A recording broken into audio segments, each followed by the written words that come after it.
যখন বিমানটি বিধ্বস্ত হয় তখন আমরা সবাই এটা ধারণা করে আমরা স্কুলের ভিতরে ছুটে ছুটে চলে যাই যে সাথে সাথে এখানে কি হয়েছে। তখন স্কুলের যে অন্যান্য শিক্ষার্থীরা ছিল, অভিভাবকরা ছিল, তারা সবাই হুড়োহুড়ি করে দৌড়াদৌড়ি করে সবাই বের হয়ে আসতেছিল এবং আমরাই স্পটে গিয়ে দেখতে পারি যে একটা বিমান ক্রাশ করার সাথে সাথে 1 মিনিটও সময় নেয় না, তার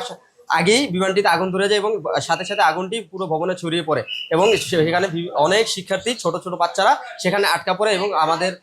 ফায়ার সার্ভিস, সেনাবাহিনী এবং উদ্ধারকারী টিম বা স্বেচ্ছাসেবক, স্কুলের অভিভাবক, স্কুলের শিক্ষক শিক্ষার্থী সবাই মিলে সবাই তাদেরকে উদ্ধার করার জন্য লেগে পড়ে এবং সেই সাথে আমরা এখানে যারা দোকানদার ছিলাম আমরাও আমাদের ভাতিজি এখানে পড়াশোনা করে সেই দায়বদ্ধতা থেকে আমরা তাদেরকে নিজেদের সন্তান মনে করে আমরা সেই উদ্ধার কার্যক্রমে অংশগ্রহণ করি। সাথে সাথে আপনি কত মিনিটের মধ্যে যান এখানে?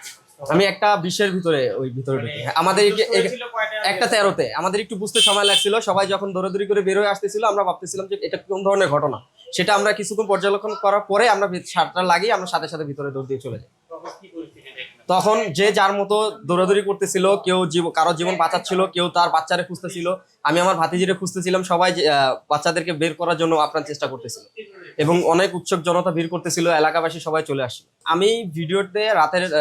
লাস্ট জুমের যে ঘটনাটা, সেটা হলো রাতের বেলা ভিডিওতে দেখতে পারছি, আমরা এত রাতে এখানে ছিলাম না। সেক্ষেত্রে হোস্টেল থেকে কিছু ব্যক্তি ভিডিও করছে যে রাতের বেলা রাত 1টা কি 2টার দিকে আনুমানিক সময়ে অ্যাম্বুলেন্স আসছে, সাথে সেনাবাহিনী বা পুলিশ যে কেউ আসুক, তারা আইসা লাশগুলো নিয়ে গেছে। এখন আমার কথা হইলো যে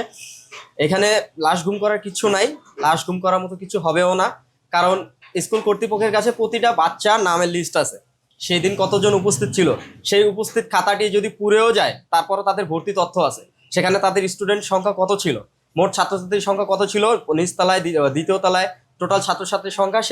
তারা কতজন আহত হয়েছে, কতজন নিহত হয়েছে বা তারা কতজন সুস্থ আছে, এটা দেখে যদি সংশ্লিষ্ট কর্তৃপক্ষ যত দ্রুত সম্ভব এটা ক্লিয়ার করে দিত, তাহলে মানুষের মাঝে এই যে লাশ গুমের যে ধোঁয়াশাটা, এই ধোঁয়াশাটা যত দ্রুত সম্ভব তত ক্লিয়ার হয়ে যেত।